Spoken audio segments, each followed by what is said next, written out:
Time's up, Admiral. Here it comes.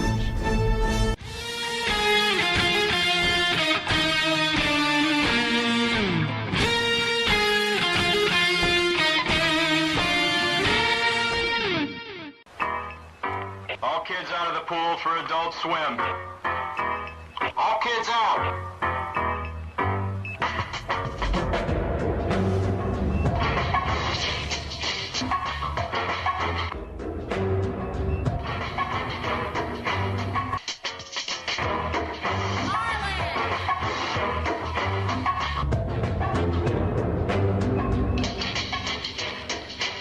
Lego Lord of the Rings Balrog raised eyebrows for what some fans say is an unfortunate pose.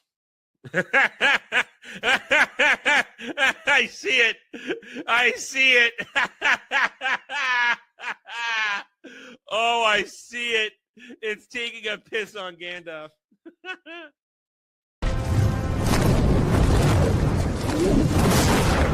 You shall not! And he says to her, listen, you got a fine white girl ass. So I don't like the look of this D. Listen, I don't need gay or straight boner pills. My boner works just fine. Before you go, one question. Yes? Where in the galaxy is Sanusi? Show us your tits and I'll tell you. Yeah, I want to see movies! I think I've died and gone straight to honker heaven. Boobs are amazing. Merry Christmas! We made it! It is Christmas. Well, it's Christmas Eve, but we're not streaming tomorrow. So Merry Christmas, everybody.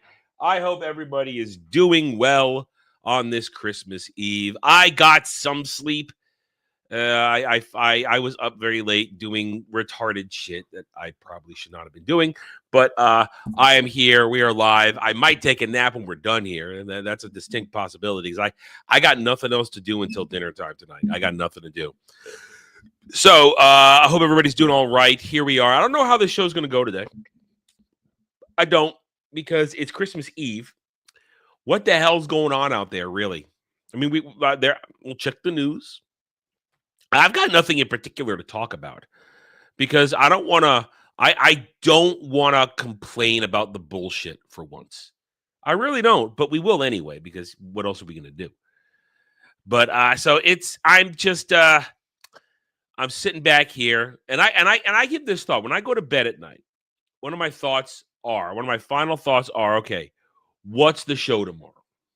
What's the show tomorrow? Do I have anything to put up there? Do I have any segments? Oh, well, we do have a segment today, of course. We do have a segment. A pseudo chat maybe watches reviews because I was going to watch this anyway. Because it is Christmas. But we are going to talk about my favorite adaptation of A Christmas Carol with Sir Patrick Stewart. This was made on TNT. What year? I always forget to look up the year on these things. And I can never, and I can't see. With my eyesight, there's very little light, and they always make it very tiny here. I know it's usually on here somewhere. It was a TNT movie, and I don't see it on here. I'm supposed to have to type it in. 2010. There it is. 2010. So I've always enjoyed this one. So we'll talk that a little bit. Not do a full in-depth review because I want to do that for a drive-in one day. But we will talk that, and we'll compare it to, as the request from Jed, to Muppet Christmas Carol. And listen, I love this, but it's not perfect. It has a couple of flaws in it. It does have a couple of flaws in it, but is overall such a fantastic adaptation. And it's only because Sir Patrick carries the entire production. He carries it, and his supporting cast are great actors and actresses. They know what they're doing. The casting was excellent for this. Everybody knew their role. So we'll talk about that. We'll do that after the news. But other than that, I'm trying to think. What can we talk about today to be festive? I guess I'll ask you guys this question. How many Christmas movies have you guys watched so far this year? How many of you watched? By my count, I've watched at least, counting the ones that I've been made to watch, I've watched at least 5 or 6 at this point. I've watched these 5 or 6 Christmas movies at this point. And I don't know if I'm going to watch any more today per se, because I feel like, as I said, I feel like I'm going to take a nap when we're done here, because I went to it. It was 6 o'clock when I finally went to sleep this morning. It was 6 o'clock. So I feel like I might just take a nap this afternoon. And I'm trying to finish this game right here, Visions of Mana. I'm about 60 hours in. I feel like I'm not quite at the end, just based upon the skill trees and access to certain things. I know I'm not quite there yet. There's a little bit more after I finish the current dungeon that I'm on. And then I wanted to try and finish it before tomorrow, because right now, according to you guys, though, with very few votes that are in, by one vote, I'm not doing a Christmas Day stream tomorrow, Christmas Day gaming stream. I'm not. And once again, I wonder, is because you guys hate me, or you want me to take a day off? I don't know. Wait. You didn't watch any Christmas movies? None?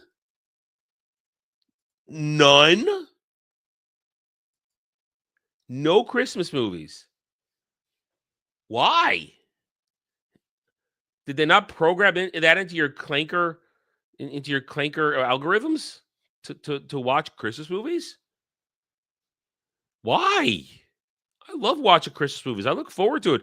I mean, I sit on some of them all year to wait. I mean, there are some that I'll watch not at Christmas. Like, I will watch Die Hard not at Christmas, but there are some that I wait to watch on Christmas. Like, I watch this once a year.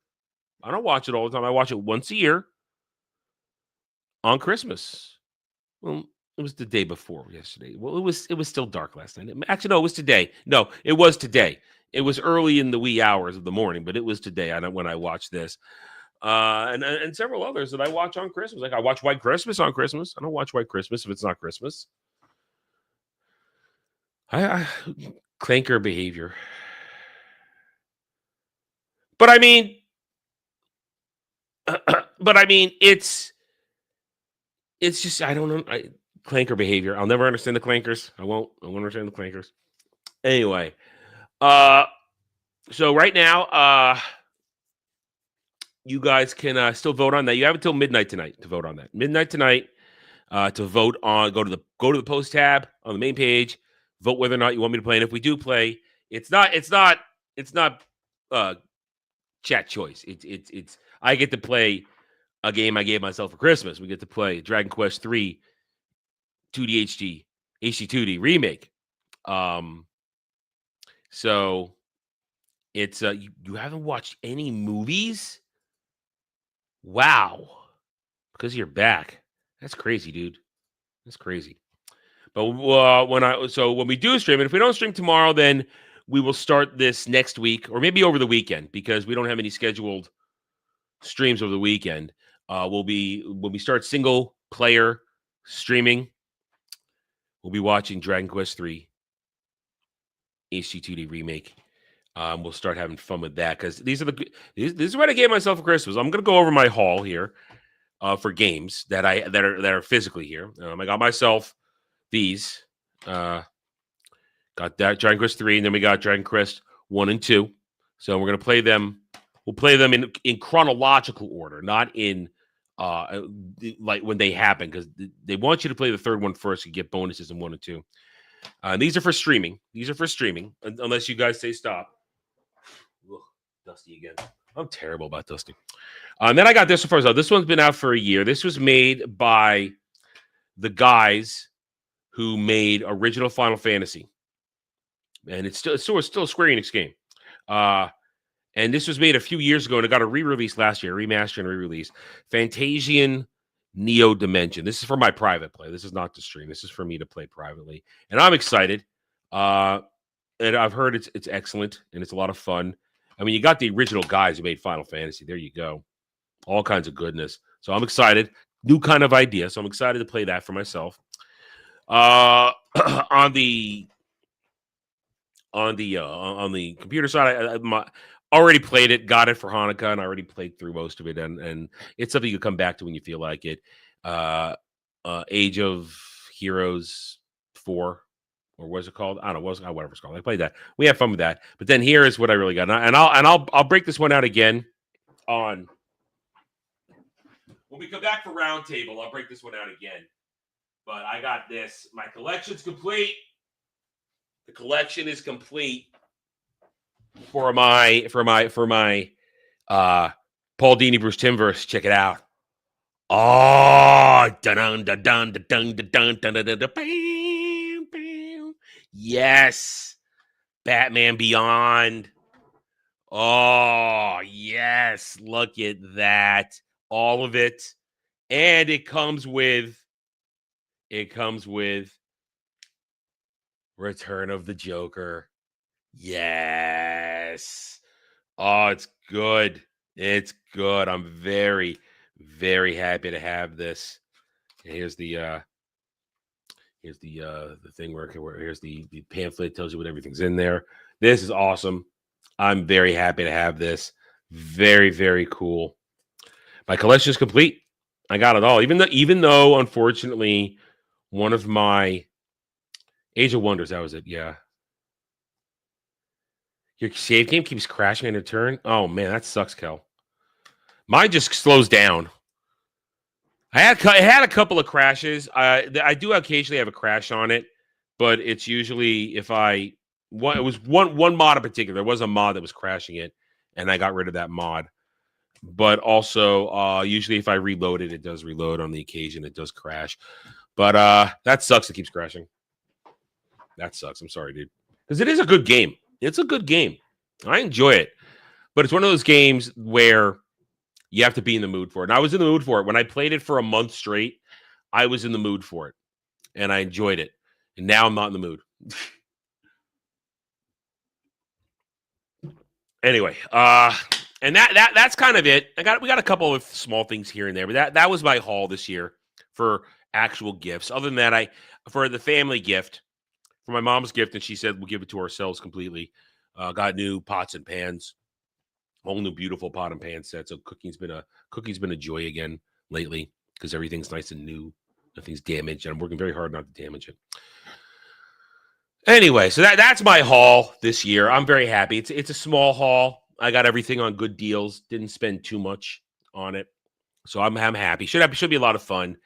And I'm slowly watching. I mean, right now I'm slowly getting because I'm still working my way through the remainder of TAS original series, the animated series. So we're my way through TAS, and it's a lot of fun. And we'll get there because then I got Superman. And then we got Justice League, and then the trick is this: when you stop at Justice League Unlimited season 1, you stop right before the final episode of that season, and then you watch Batman Beyond. You watch Batman Beyond, and then you go back and you finish it because the final episode of season 1 in Unlimited is essentially a Batman Beyond epilogue. Batman Beyond epilogue. That's why you stop, you go watch it. That's how I do it. That's how I recommend. Yeah, isn't that how it is? We'll play something hardcore for a while, and then I enjoyed it. I had fun with it. For me, it was a learning curve on how to play it. I think we'll probably come back to it when we can get more people to play it. We'll have a multiplayer game because that's what I want to do. I want to play with you and the guys at one point. That's later. Maybe with more DLC on it to improve the world. Because the biggest thing about Age of Wonders was the making sure the world itself was interesting, and that's sometimes what the DLC adds. It adds different customizations to the generated world, and that'll make it that's what makes it entertaining. All right, so I just want to keep talking nice things here. Let's keep talking nice things. So I hope everybody got what they wanted for Christmas. One of the things I do on Christmas is not to be sick anymore. This what I have. It's in its final stages still. I could sleep without medication now. I probably should, but I can because I don't have it. I didn't buy any when I went shopping last week. So I currently don't have anything to take, but I can breathe generally without it at night. Problem is just the post-nasal drip still keeps feeding what's going on right here. And I'll spend the entire day rarely coughing. I'll have a couple of coughing fits during the day, hawk the shit up. And the color is the color of where it should be. I mean, I discussed it to talk about, but you gauge where you are in the infection by the color of what comes up. And it's in the end stages. But then whenever I want to go to sleep, like clockwork, it just starts. And I'll have at least 15, 20 minutes of coughing fits and coughing shit up until it stops. And then I can finally go to sleep. And then I wake up and you have what collected when you see it's disgusting. I know, I'm sorry. But that's what I go through. 6 weeks. 6 weeks every night, every morning. That's what I've been going through now. Because it was 6 weeks yesterday. And I just want this to be done. I want this to be over. I was hoping not to be sick on Christmas, and here we are. I'm sick on Christmas a little bit. Just a little bit. You can tell I'm better because my voice is back to normal. I'm not stopping the stream for coughing fits. I just stopped the stream to blow my nose for a minute so I can breathe while I'm talking to you guys. But I wish I wasn't sick. I have bad memories of being sick on Christmas. I got sick one Christmas where we used to travel when I was a kid, where I got completely paralyzed in my torso. I had such a muscle cramp that I was stuck like this. I couldn't move my entire upper body. I was locked in place, and that was frightening. I'd never had anything happen like that before. That was a bad sick. That was a bad sick then. I don't remember what I had anymore. I don't freak my mom out. She gets freaked out when I get sick. After watching my dad die when I was a little kid, she always gets freaked out when I get sick. And after almost watching me die in 2016 when I got sick in China. So my mom really cannot handle it when I get sick. She always freaks out. And I try to keep her calm. I try to let her down. Anyway. Maybe it does. The sick might not like it when I lie down. When I lie down to go to sleep. It probably doesn't like it when I lie down. That's my secret. I'm always sick. I'm usually healthy. This has been an abnormal year for me being sick. I haven't been this sick this many times in 1 year in a long, long time. But again, I put it out there to the disgusting motherfuckers that are marching around out there, carrying shit, spreading shit. I'm putting it out to that. A lot of dirty motherfuckers out there from countries that are disgusting. Yeah, I said it. Yeah, I said it. I don't care anymore. I'm not gonna lie. I'm surrounded by disgusting people whenever I go out, coughing and spitting. I'm not gonna lie. So I didn't get that for Christmas. I'm still sick, but I'm better. I am not. And this is a messed up one. No one's immune to derm AIDS. Stop it. We all have it. It's transmitted through the internet. Anyway, let's see. Do we have anything else I want to talk about? Only stuff to complain about. And I really don't want to complain about this shit. Really don't. Really don't. Look at my bookmarks. Did I save anything? I mean, I'm kind of saving this one for when we come back for Roundtable. They are still trying to push. There's the thing right now about how Superman outgrossed every other superhero movie this year. Gross means nothing. Well, we're gonna do a thing in January for the channel. I got a grift plan for January, but without the grift, I plan to. I want to hope to spread a message in 2026 to convince the world that gross doesn't mean anything. Gross means nothing. It is a mission. I want to go on a mission to convince the world that box office gross is meaningless. Box office gross means jack shit. Means nothing. Learn the difference between gross and net. That's a mission I got this for next year. I really do. Merry Christmas to you too, good Sir Algram. Merry Christmas. Yeah, I really hate the gross discussion because gross this, gross that. How much money did it make? Because there's something going on out there. Talking about, did I bookmark it or did I not? Hang on a second. Let me see if I bookmarked it. I'm not sure if I did or if I replied to it. Or maybe it was an article that I saw and we'll come across it. Maybe it's an article I saw come across. So I'll put that in my back pocket until we get there. But it is a mission. It is a mission this year. It is really important to me to once and for all make that distinction for people. Get it out there. Get the message out there. Gross means nothing. Talk to me about net. That's why production budget and marketing budgets are such an important part when we discuss movies. Such an important part. Why we keep harping on it all the time. Hit that like button, guys. Hit that like button. And why don't we get into the news? I tried to dilly-dally, meander, random conversation with you guys for 20 minutes, and we got there. I don't know how long we're going to go today because I don't want to stretch it out if there's nothing to talk about. But you know what, the rules still apply. The rules still do apply. $10 gets you an Adam rant and just about anything. $15, ask me a question. I will tell you no lies. Discuss anything, usually pop culture, nerd related. It's what we prefer. Or silly stuff. We've done the silly stuff. It's okay.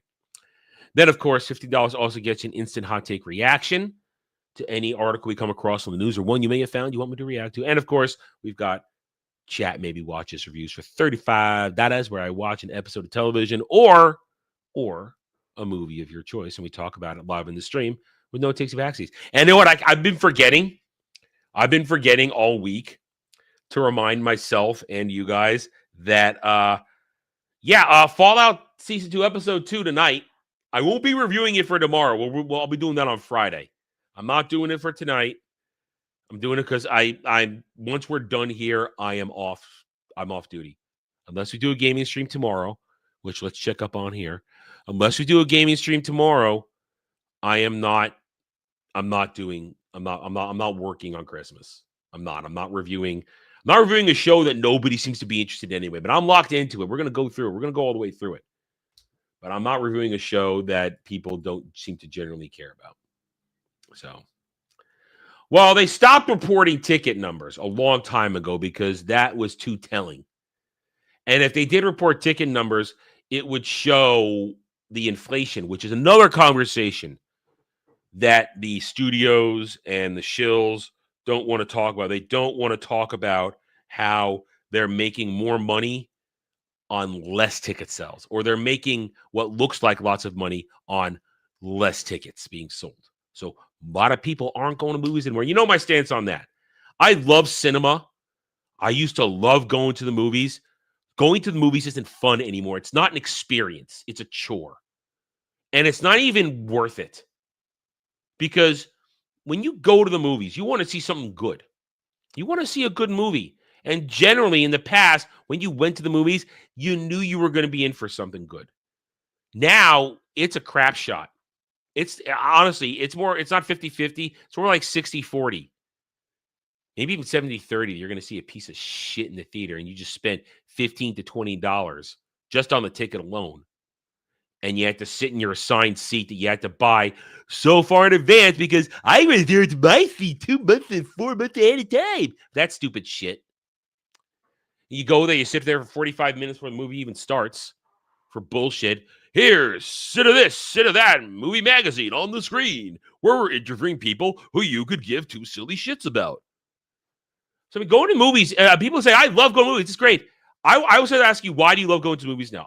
I would love to sit down to every person that says, man, I love going to movies. I like to sit down, look you in the face and say, look you in the eyes and say, why do you love going to the movies now? What is so good about going now? You waste your time and your money going to the show. Now, if you're a reviewer, that's different. You're reviewing it. It's your job. You're putting a comment out there, your analysis. You're doing the work for others. But in general, you say, I love going to the movies. I don't want to go away. Newsflash, it went away a long time ago. The true movie-going experience went away 15, 20 years ago. It has not been a good thing for a decade. A little over a decade, I'd wager. It's not fun. And I think you're lying to yourself if you think it's so great to go to the movies. It's not. It is not. When you go to a movie and there's nobody in there, literally no, and what I'm saying, I'm not saying it's an unsuccessful movie. I'm saying you waited a little bit and you're going to go to a matinee that is where, so it's empty, so you can at least have some peace and quiet. You go in there, you look at the seats that nobody has claimed, you buy your one that seems by itself, and you think, wow, okay, I didn't really know the theater layout. I think I want to shift over one or two to be a little more center. I like to be in the center. I like dead centers I can get when I go. And there's nobody in there, and you're sitting, you moved over one or two seats, and some motherfucker comes up, says, "You're in my seat." There's literally maybe two other people there, literally spread out. "You're in my seat." That's going to the movies now, where some dumb asshole wants to sit in his perfectly pre-purchased seat when there's dozens of other ones literally in the same general area, behind, front. I moved over one or two because nobody was there, and I thought, oh, gee, I miscalculated where I was. I just want to move over one or two, be a little more center, because I hadn't been to that theater before or in a long-ass time, and I didn't know the makeup of this particular lineup, what's good for the center of the screen. That's what it is, and I hate it. It's not going to the movies anymore. It's going to work. It's going to you're there to do an assignment. Everything's regimented. It's disgusting.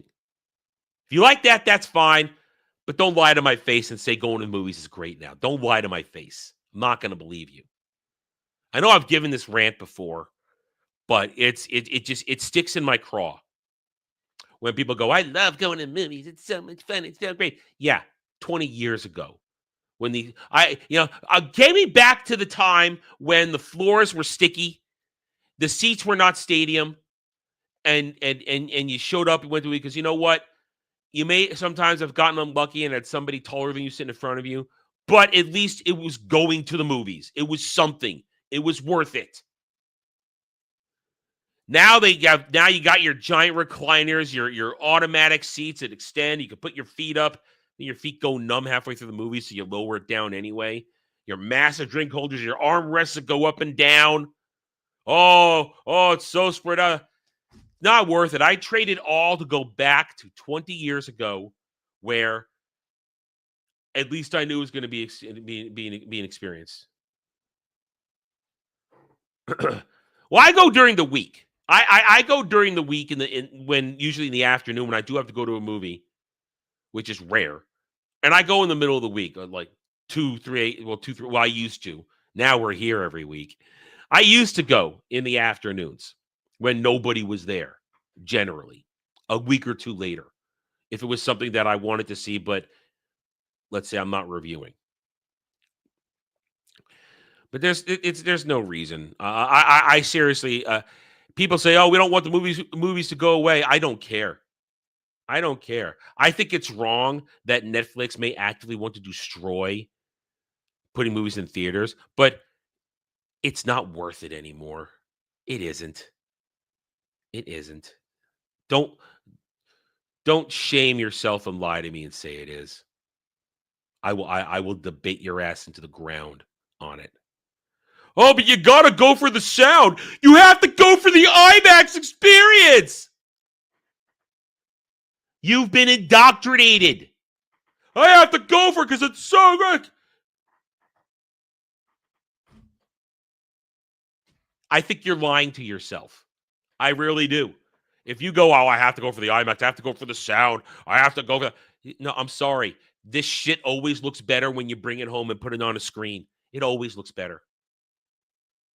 Has forever. Has forever. That's why I don't believe people. I think people lie to themselves a lot. I think they do. Man, I didn't want to go down that road. I'm sorry. I didn't want to go down that road. I did not want to talk about that. I wanted to stay positive. It's Christmas. But I've already given all my Christmas speeches already. That's the problem. I've given all my Christmas speeches this week. So I used them all up. Let's get to the news. Let's see what's going on in the news. See what's happening. Do a little refresh. What little there is. I'm sure there's something. Okay. Let's bring it up.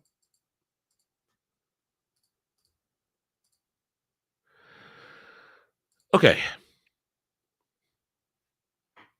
Thank you, Chrome.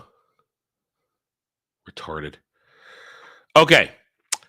Pat Finn, a Second City alum for roles in The Middle and Ed, dies at 60. All right. Best wishes to his family. Elizabeth Chan, famous for releasing a new holiday album each year on making her 15th Christmas unhinged about doing the season after a divorce. Wow. Just tell me I don't want to do that. Tell me I don't want to listen to that. Wow, I really don't. Yeah. Last thing I want to hear is hear somebody cry about their divorce. Not my problem. Bowen Yang, don't care about that dude. Best overlooked films of 2025. Don't care. Mark Hamill on Star Wars AID fakes weighing retirement and voicing the Flying Dutchman in the SpongeBob movie. Yeah, you guys know what happened to him last week. Disney told him to go out to his star and stand there, and he got ignored for an entire day. Nobody gave a shit. Once upon a time, beloved by nerds. Then he opened his mouth and started talking shit.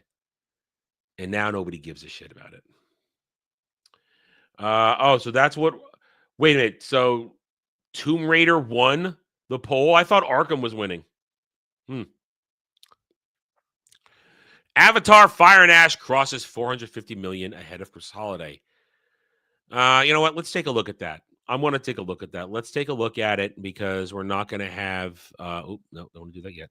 We're not going to have roundtable this week. So let's take a look at that real quick. I am curious.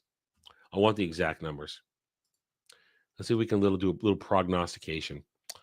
So since Sunday, it's put on another 88 to 98, 98 to 100, 98 to 108, 108. It's added another $30 million domestically. Okay. It's added another $30 million domestically since Sunday. Still going slow, though. Still going slow. But we'll see. I'm not going to count it out yet. Let's see what it does this week, over the weekend, into next week, domestically and nationally. I really do wonder. Is this going to be the wrong we want to be? Because remember, Jed, and Dre, we wanted to be wrong.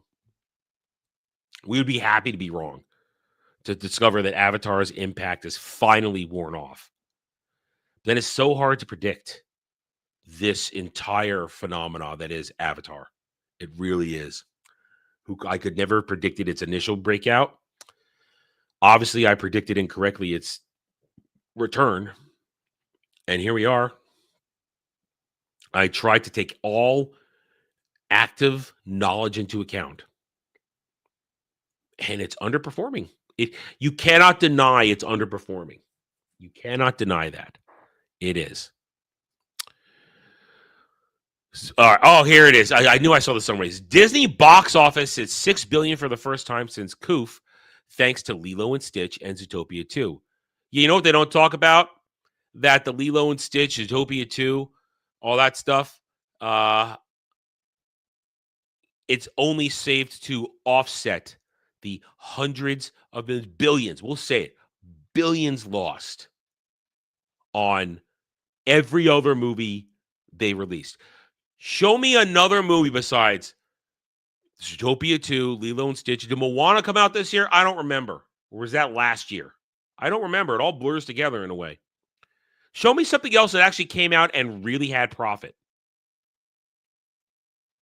I mean, and they're talking gross. Once again, they're talking gross. $6 billion in gross. What did you net?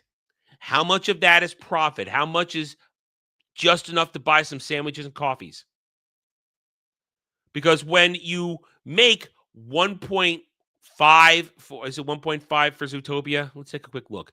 Is it 1.5 for Zootopia 2 right now? Is it 1.2? 1.2. So 1.2. when you make the 1.2 for Zootopia, when you make the 1.2 for Lilo and Stitch, with their relatively low production values, those two movies did not have large production values, and the marketing campaigns were restrained. When you do that, you maybe made $1 billion combined on both of them. But every single other movie from the MCU to your Disney originals to Pixar, everything else lost money and is going to lose money. Everybody wants to talk about, Doomsday, it's going to be huge. It's going to make over $1 billion, but how much of that will be net profit? Important distinctions that are necessary. Net profit. If you spend nearly $1 billion to make your movie and you only make $1 billion, that just over $1 billion, that you didn't make money. Got to pay the theaters, got to pay all the bills. All bills must be paid before you see what you take home. And Disney hasn't taken home anything except for 2 movies. Because whatever you get out of Avatar, and Avatar 3 might not make money. It may rack up almost $2 billion, but it might not make any money. And this is why I continue to go down the discussion path of how talking about gross is a fool's errand. It accomplishes nothing. It only makes everybody look and sound stupid. You could make all this. I was like, oh my, wow! I made my paycheck. I made so many thousands of dollars on this paycheck. Yeah, but when your rent is over $2,000, your bills are almost $2,000. If you made $5,000, you still got to eat. Still got to put gas in the car. You could make $5,000 a month, but if you spend $4,500 on everything else, you really didn't make anything. You have this much left over. Now, of course, if I was making $5,000 a month, I'd be living pretty because my costs are low. Once I remove rent and bills, I'm a cheap ass date. I'm a very inexpensive person. I don't need much. I need my entertainment and I need my food. That's about it. I'm happy. I'm very happy. So, but these people who talk about, it's just $6 billion for the first time since COVID. Yeah, but how much money did Disney actually make? They won't tell you this. They won't actually explain. I guarantee in that article here, they do not actually go into how much did they actually make. How much did they get to keep? We're not going to talk about that because our masters at Disney, they don't want that kind of secret discussed. They don't want you to see how the sausage is made. Believe nothing. Believe nothing. Trust and verify. Not trust, but verify. Trust and verify. Trust only comes after verification. And you know what? That's what myself and many others do. We try to verify it for you. We do our best with what we are provided, information and receipt-wise, to verify things for you. We work very hard to do that. We do. Because some of us take pride in making sure we have accurate information. Yes, we do. We don't just make shit up and put it in a title for a video and hope you click. We do it. Well, we do that, but then I try to have the actual information there. Fubo knocks $30 off streaming plans as part of limited time holiday promo. Sure, I don't know what Fubo is. Shopping. All right, whatever. Peaky Blinders movie. Good luck with that. Never watched a series. Really not interested. Donald Trump rages over pathetic training. Oh my! Once again, rages. All right, question. Have you ever seen the president actually rage over anything? Have you? Donald Trump doesn't rage. He's actually very controlled in everything he does. That's why I hate this shit.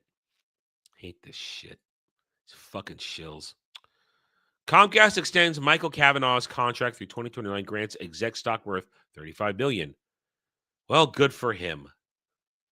Good for him. Guillermo del Toro to join George Stevens' lecture on directing screening of The Greatest Story Ever Told. Films and news brief. Hey, listen, del Toro's a great director. Great director. Little cuckoo, but a director nonetheless. It's called Projection. Yeah. They don't. He doesn't rage, but they do. Well put, Kel. Chevy Chase was hurt by SNL 50 excluding him. Somebody made a mistake. They should have had me on that stage. I mean, he was only there for one season in the very beginning. He left after the first season. But I guess people seem to like angry old man Chevy Chase. They seem to like him these days. I kind of don't care about Chevy Chase. I really don't. Kate Hudson turned down Spider-Man offer to play Mary Jane. It would have been fun to be her. Oh, wow, that would have been a miscast. Kate Hudson is not. She's not hot enough to be Mary Jane. I mean, Kirsten Dunst was. They dolled her up a little bit to be Mary Jane. I mean, her hair was a wig every time. She's not a ginger. But Kate Hudson, no, that would have been horrible. Turned down. Yeah, I think she realized, I'm not Mary Jane Watson or Mary Jane Parker. I'm not.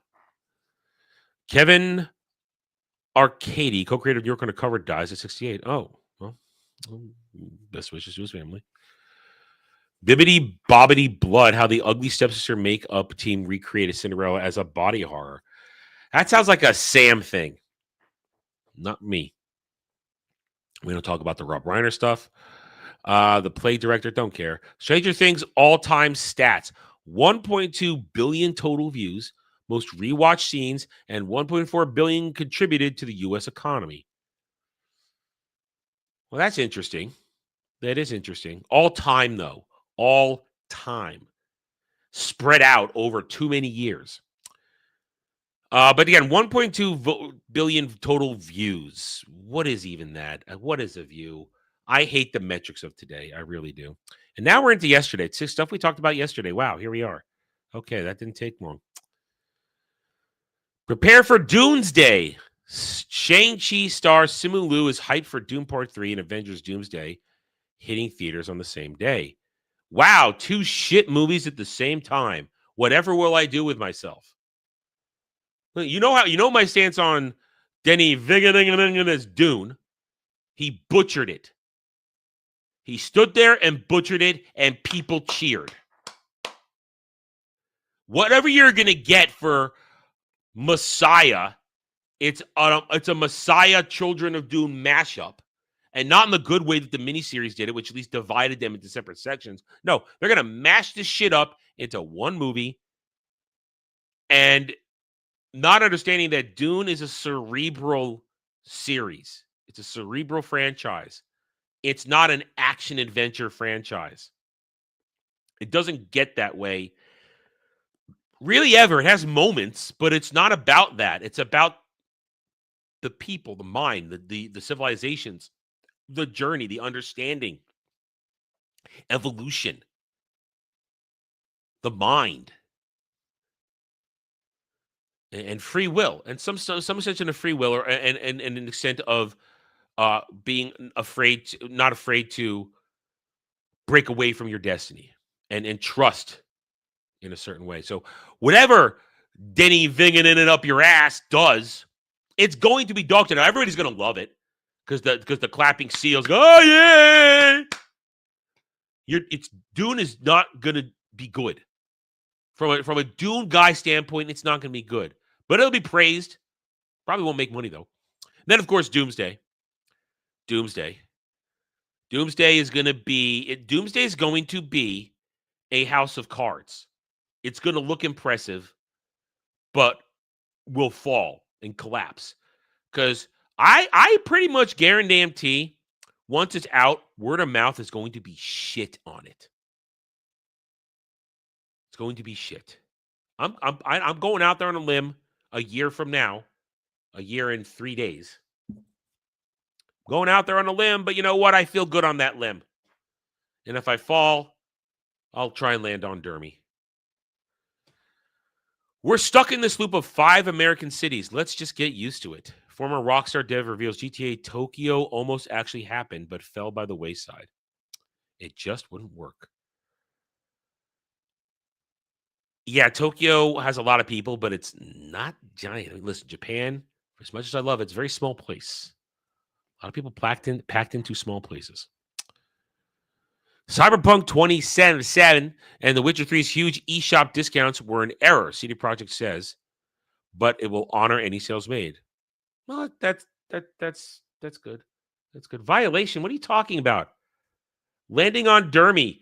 I basically said he is my bestest friend in the world, and he will save me when I fall. That's not a lie. That's not a violation. He is there to catch me when I fall, like a bestest friend does. Not a violation. Anyway, I got to blow my nose. Hold on a second.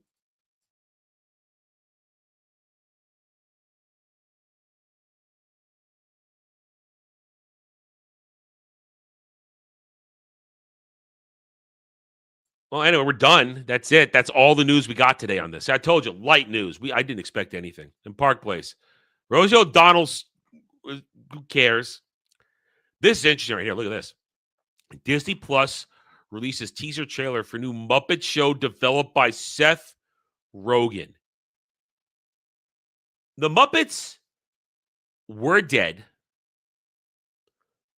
and now they are. You put Seth Rogen in charge, you don't care. You don't care about your IP. Seth Rogen. Wow. That's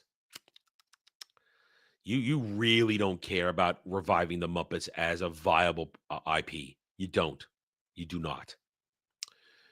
And Paramount serves up amended offer, and the shareholders, I don't know. I don't care about that anymore. That whole thing it's all kabuki theater at this point. I don't care anymore. IC shuts down rumors that he was forced to take SVU pay cut due to Kelly Giddish. I don't even know who that is after Ice-T. I don't know. I haven't watched that show in over a decade because it went so agenda. It really leaned into the agenda because Dick Wolf is a wacko commie Marxist, and everybody that works for him are wacko commie Marxists. Well, there's the news. I'm sticking to it, but we didn't have really much to work with today. We did not. So with that being said, actually, hang on. I didn't get a picture up. Hang on. Let me get it. I'm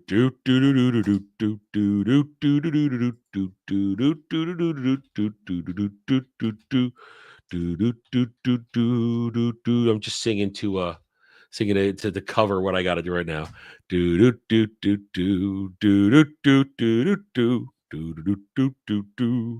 There we go. Okay. Yeah, that's a good one right there. That's an excellent one right there. Let's get that up. All right, so now it is time for a little bit of chat. Made me watch this reviews, although in this case, it was more of a chat made me talk about this reviews. Because I would not have talked about this today if Jed had not prompted me to. Because it's while it is something I love, it is not necessarily something I was planning on talking about. What am I talking about? What am I getting into? We've got today, we're going to talk the Patrick Stewart TNT adaptation of Charles Dickens' A Christmas Carol.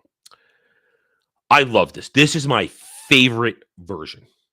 Now, we're not going to go beat for beat because it's the same story. You know it. But I will simply talk about what I love the most about it. And then we'll compare it, as Jed requested, to the Muppet Christmas Carol, which he and I talked about on Drive-In last weekend. Now, this is and I'm going to bring it up here because I do have it on my own physical copy, own physical media. Actually, it's back there. It's for a TNT movie, and this is 2010 when TNT was putting money into stuff when they made it. They were putting money into things. It's now it also dates it. It only exists in 4:3. This is not widescreen. It's 4:3.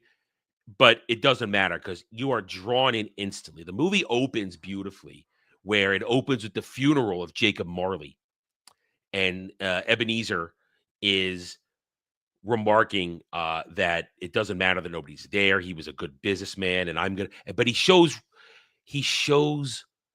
a little emotion. I will miss you, Jacob, because you were a good business partner. I'm gonna miss everything you brought to our company. And then he goes back. And of course, you've got Richard E. Grant as Bob Cratchit. Oh, yeah, that's right. Richard E. Grant as Bob Cratchit. And you get in there, and this is 7 years from the story. 7 years from the story. And they show the passage of time, how without Jacob Marley there, Scrooge gets even worse with his penny pinching in order to accumulate his wealth.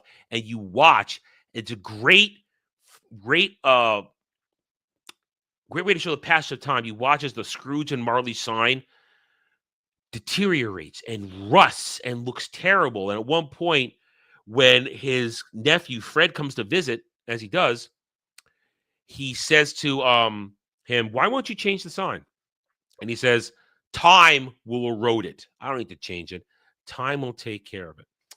But and then it goes from there, and it hits all the proper beats. But you have the outstanding, and I said this before when Jen and I were talking about this, we were alluding to it. You get a Shakespearean performance from Sir Patrick. You get a Shakespearean performance where he's into it. He is totally into it. You can tell he enjoys the material.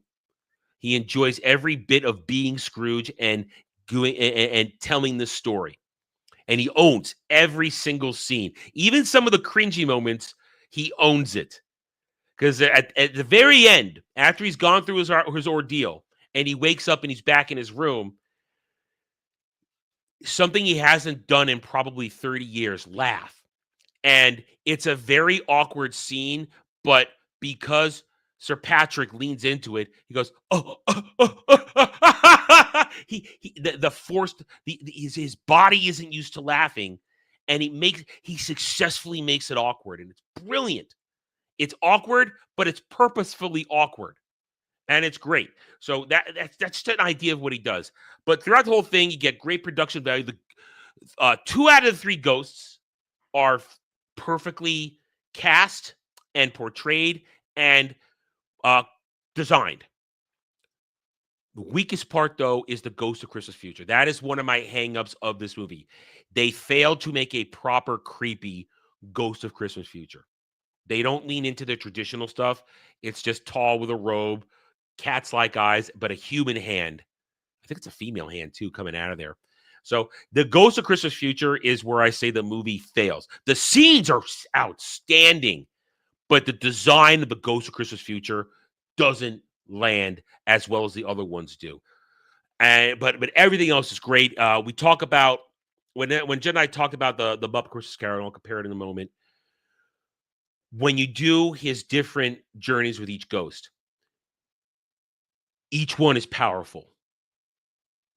But I think in this case, we talked about it when we talk about Muppet Christmas Carol, that you have to land the past. And what this adaptation does is show us not that Scrooge's past, his Christmas past was sad and dismal, but that while it starts out that way, where he was kicked out of his home by his father after his mother died, but then his sister slowly wore her down her father, and he changed, and she brought him home, and they bring in his sister Fran. They don't forget to talk about the beautiful relationship he had with his sister, the loving relationship, and how good a person she was. And Fred says a line when we're in the Ghost Christmas Present, where he says, "My mother was a loving, wonderful woman and saw the good in everybody."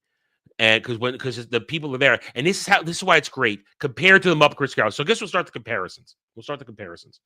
In the Muppet Christmas Carol, Fred and his family, at a gathering for his Christmas dinner, they do nothing but make fun of Scrooge.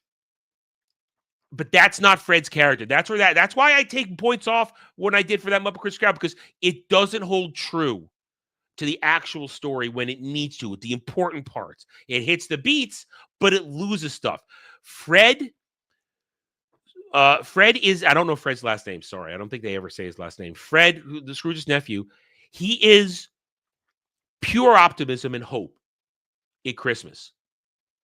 And in this adaptation, they landed home that no matter what, and he says, if my mother she loved her brother, and my mother knew who good people were. So if my mother said that there's something good in my Uncle Scrooge, then there's something good in there, and I have to believe it because my mother didn't like bad people. She was an excellent judge of character, and she was the best of us. And that's why I'm always going to open my door, leave that door open, leave that seat at the table for Uncle Scrooge. Because why should we make fun of him? Why should we be down on him? He's so miserable himself. How could it be Scrooge if she was married? He can't be Fred Scrooge if Scrooge's sister married and took somebody else's surname. He can't be called Fred Scrooge. He can't be. He can't be. He has a different last name because his mother married somebody else. She didn't keep the Scrooge surname. That's why I'm saying I don't really know his last name. Not Fred Scrooge. Anyway, but he is completely optimistic, saying, I will leave the door open, always see the table, because he does this to himself. And that is enough punishment. Therefore, it is up to me to have that extended hand and say, come into the light, come into the warmth, come out of the cold. And we'll come back to that in a moment. And Fred's optimism, and everybody else is shitting on Scrooge. He says, no, I'm not going to shit him. He's my uncle, and I love him. And I want to give him a chance to come in here. And that is why, when you get to the present, it is so powerful, because this adaptation really, because one would say the past in this one shows us Scrooge's past up until where he leaves his fiance.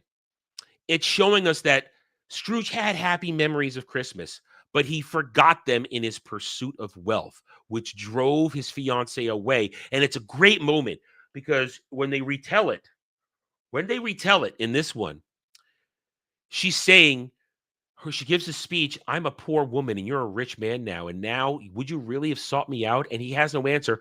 And as she's making these statements, old man Scrooge, Sir Patrick, is saying, fight for her, you idiot. Fight for her. You still love her.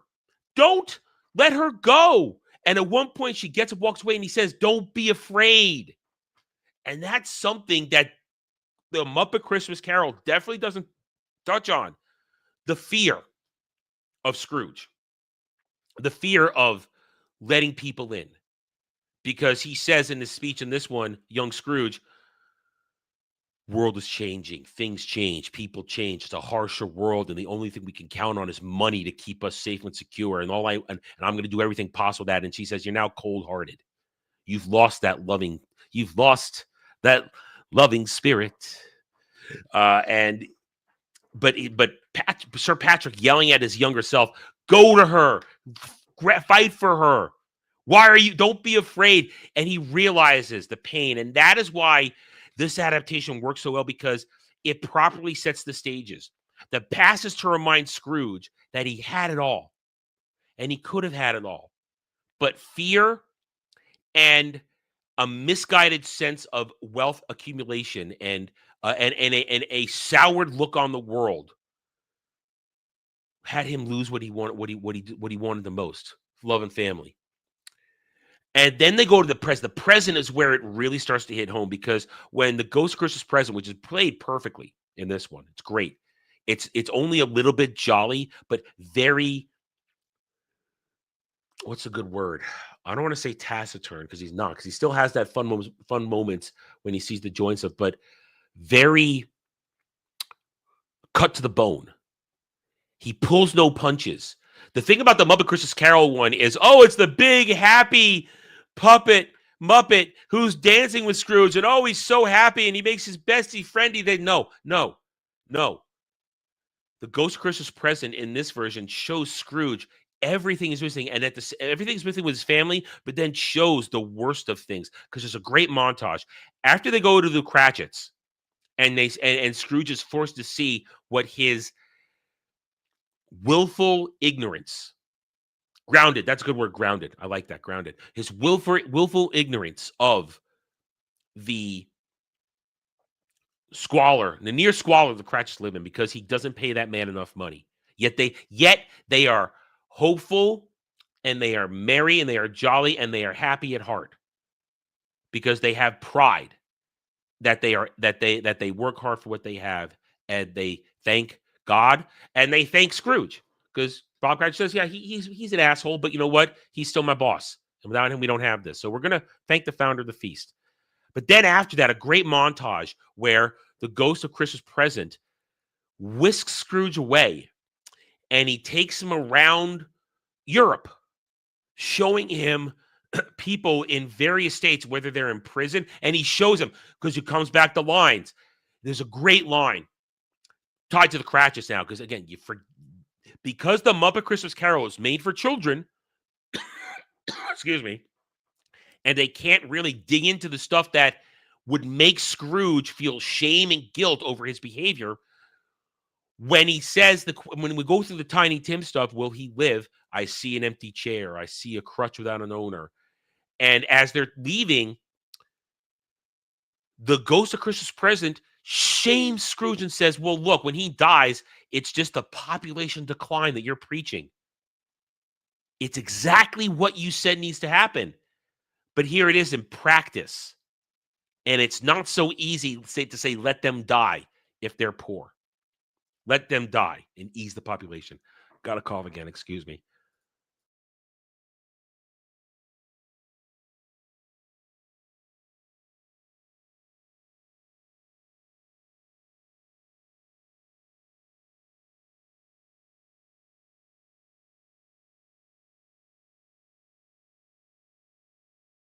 Sorry about that. I hate to break up the rhythm of this particular segment, but I had to do it. But he shames Scrooge with that, and it's brilliantly done, because, of course, then the acting of Patrick Stewart, you see it. And then he whisks him away all around Europe, different countries, men in prison, men in poorhouses, men working on sea, men working in lighthouses, working in inns and taverns. Everybody singing, and they make sure to tie in the religious aspect of Christmas, the religious songs of Christmas. And it hits home. It just shows everything. And then at the very end, of course, Muppet Christmas Carol couldn't do this, but that's why, again, it loses points. If you're going to teach kids this, show it to them right. And what they do is they show you ignorance and I forget the little girl's name, but you see the creatures that willful ignorance, and you should not let ignorance, because don't let ignorance be how you work your life. Because when you accept it, you feed it, and it grows, and it gets stronger. And it's a great speech that they leave out of the Muppet Christmas Carol, because you're not going to show two little hard creatures clinging to the ghost of Christmas Present. But it really hits home. It really hits home, the present, because that's where it drives it home, and then it goes right into Christmas Past. And as I said, the failure of the movie, one of the failures of the movie, where I will take off a bit of a point, is the Ghost of Christmas Future. The design is not good. It isn't good. But you see then the future where Scrooge has died, and everybody's essentially celebrating or not caring or looting his corpse. And all of that hits home beautifully with the wretched nature of it. Leading up to, of course, they even show dead Tiny Tim. It shows you Tiny Tim dead in bed and the Cratchits mourning. But then you go to the graveyard, and Scrooge finds out he's the dead man. He's the one they've all been talking about. And here's a great moment. Here's a great moment that where you think, okay, are they going to stick it? And because Scrooge is now he's buying into it, but you got to do that last thing. You have to put him in the grave. And they do it in a great way where the grave splits open, and it's not an empty grave. He sees his own corpse, and he falls in, and Scrooge comes face to face with a corpse that nobody cares about. And that just hits it home. And then it goes into the epilogue, which is, of course, not the epilogue, but the final part where he wakes up and he didn't miss it. And the complete range of Patrick Stewart to turn around. This is my favorite part of the movie. I love it when Scrooge finds the joy of Christmas. It nails it in this one. It is just gloriously beautiful and fun because, as I said, I described to you earlier in this discussion, how he finds his laughter again, and it feels so awkward, but it's real. And then the buying of the Christmas goose, and then he's out there and he's joyful and it's real. And then in this one, it's important, he goes to church. I mean, for some people, going to church on Christmas Day, that's a big deal. That's a big deal for some people. They honor the religious aspects of Christmas. And he's singing and he's filled with the joy. And then he's walking and he goes by Fred's house. And this is my favorite part. I would say this is my favorite part of the movie.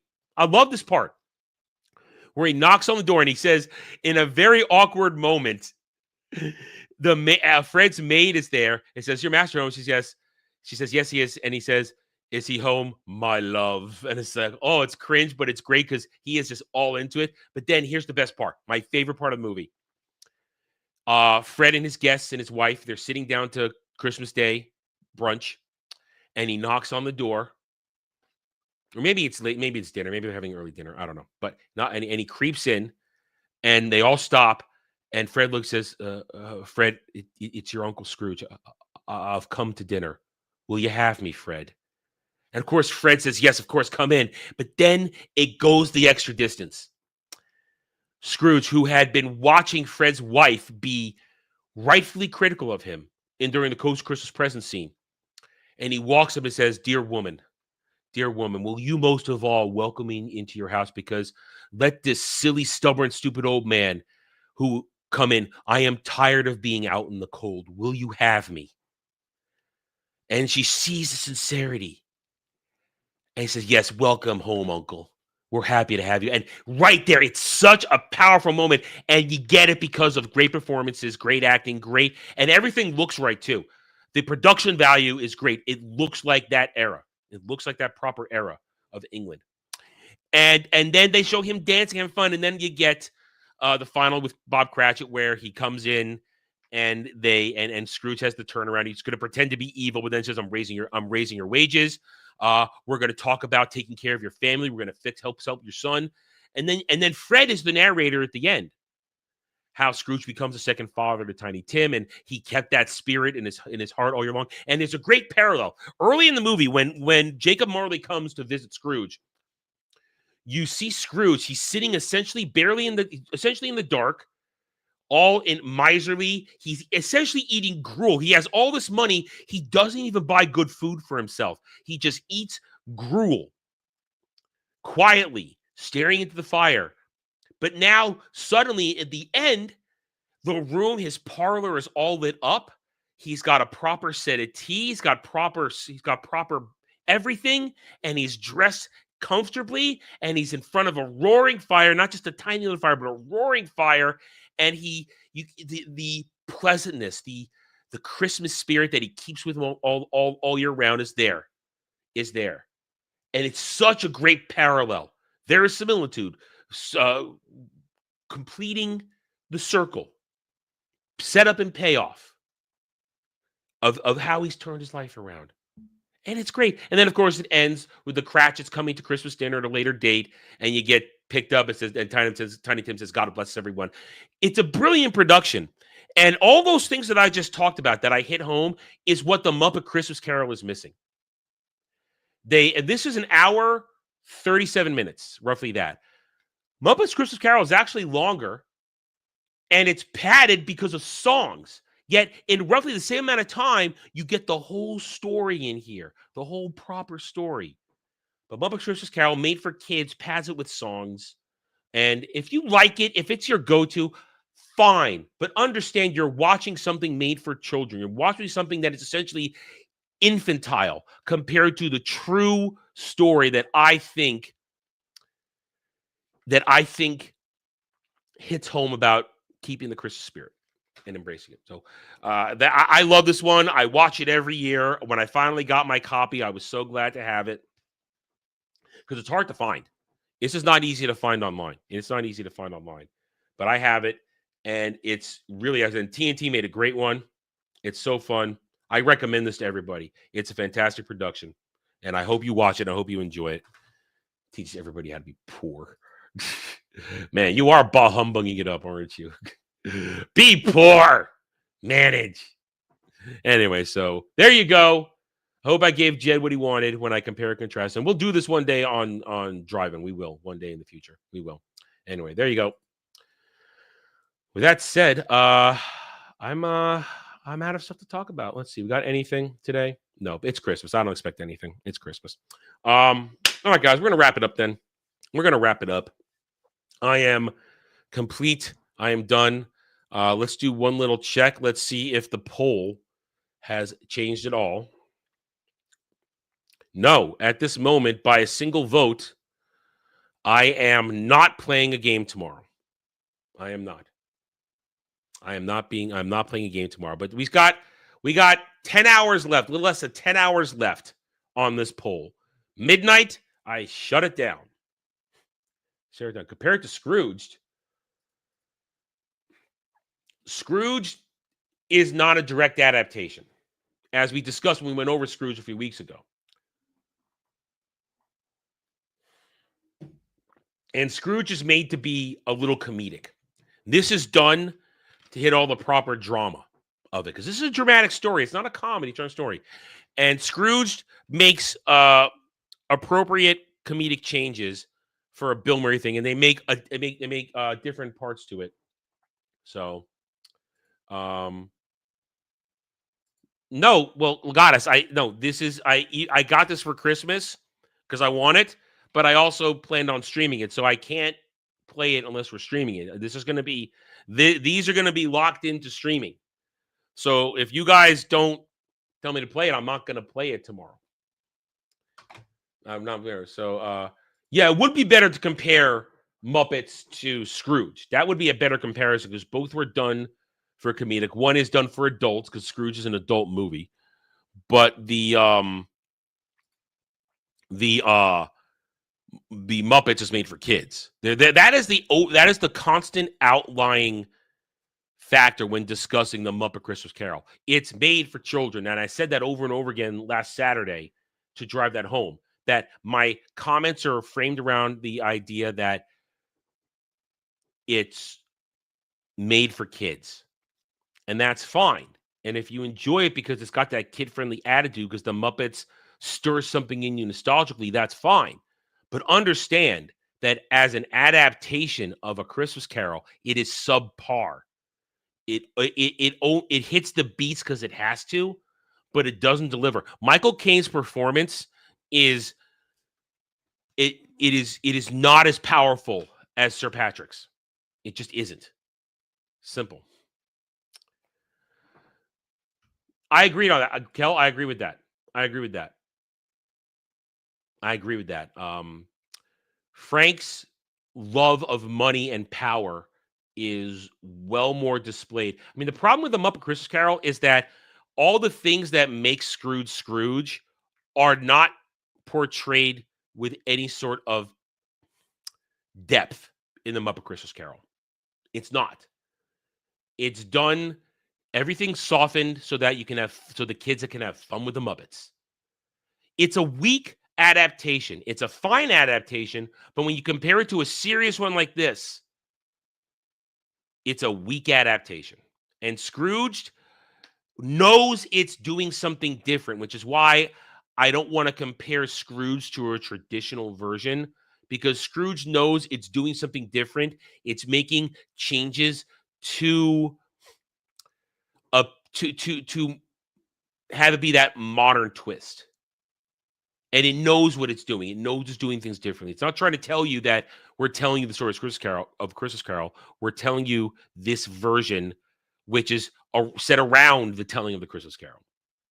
So that's why I will again stress Muppet Christmas Carol. There's nothing wrong with it, but it's made for kids. It's dumbed down for kids, and it remains shallow for kids, which means it's missing a lot of the powerful stuff that you see that has Scrooge transform from being a miser to a merry man, to a generous man. Anyway, so there we go. we're done. We're done. It is time now to everybody to go about their business and go and have a Merry Christmas tonight. If you're seeing your family, tell them you love them, hug them, have a good time. If you're just hanging out with friends, then go do that. Have fun, make merry. If you're by yourself, well, make merry in the best way you can. Maybe a circumstance is going to allow you to go hang out with anybody. I am not going to do any streaming tonight because other people are going to be streaming tonight, so I don't need to stream. Other people are going to be streaming tonight. Maybe I'll be there, maybe I won't. I don't know. I am going to have a nice Christmas dinner with my mom tonight, and then I seem to have been co-opted into playing a game later. We'll see if I get around to that. My goal today, once we're done here, I'm all jazzed up. I don't know if I'm going to take a nap. I'm going to try and beat this. I'm going to try and beat this today. That's my goal because I got nothing to do till dinner. I've done all my chores, all my house chores. I can't go anywhere because I don't have my car right now. And I've done all my Christmas shopping, done all that. So now it's basically sit back, relax, have a nice Christmas Eve. And tomorrow's Christmas Day. Tomorrow's gonna be great. I love one of the things I love about Christmas Day is I love my Christmas Day breakfast. We have our tradition on Christmas Day because I don't eat it often because it's not good for you. I indulge myself with bacon on Christmas Day. So Christmas Day and New Year's is when I really indulge on bacon. I don't eat bacon all year round. I don't because it's not good for you. It's delicious, but it's not good for you. Not good for you. I am a man of aging years. I must take care of my heart, which means don't eat a lot of bacon. And I don't eat it. So I indulge in bacon, but make a big deal. We make bacon, and then I make French toast. Make big, thick cuts of French toast. I have my recipe that I use. We'll have fresh whipped cream, melted butter, syrup. Oh, baby, it's glorious. It's glorious, and I love it. Can't wait.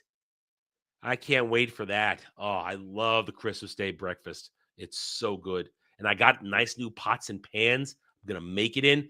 It's gonna cook so beautifully. I can't wait. I'm so excited. I love it. Oh, it's delicious. I can't think about it right now. It's gonna be great. And of course, dinner tonight. Steak dinner. We have steak on Christmas. That's what we have. We have steak. And then, of course, tomorrow I'll be making chicken rollatini. Basically, it's chicken tenders, but instead of making tenders, make a chicken patty. You pound it as thin as you can, and then you make a filling. Put whatever you put ham, put cheese, put onion, sauteed onion, mushroom, put whatever you want in there. Some people, the traditional thing is cheese and a slice of prosciutto, but I don't like really prosciutto ham. I'm not a big fan of it, so I just do regular ham. But you roll it up, you sear it, and then you finish it in the oven. Oh, it's delicious. Oh, put a little wine, dress it a little wine at the very end when it's finishing, it's searing, it's roasting in the oven. Oh, it's delicious. Delicious. Good food, good company, and resting, relaxing. And then we'll be back on Friday. The world moves on. The Santa hat goes back in the closet for another year.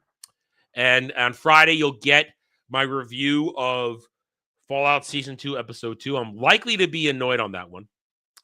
Gonna be annoyed because it's the crappy parts of the show that are coming back. Pound it till it's floppy. I don't want to know what's going on in your sex dungeon right now. I don't. But we'll be back. We'll have that review out. I don't know when that day, probably afternoonish, because I'm gonna have to. I don't know when I'm gonna watch. I don't know if I'm gonna watch it tomorrow night or Friday morning. I don't know because it comes out tonight. But I don't really want to watch it tomorrow. I want to watch things I enjoy tomorrow. So I don't know when we're gonna do when I'll watch Fallout 2, but it'll be done for Friday.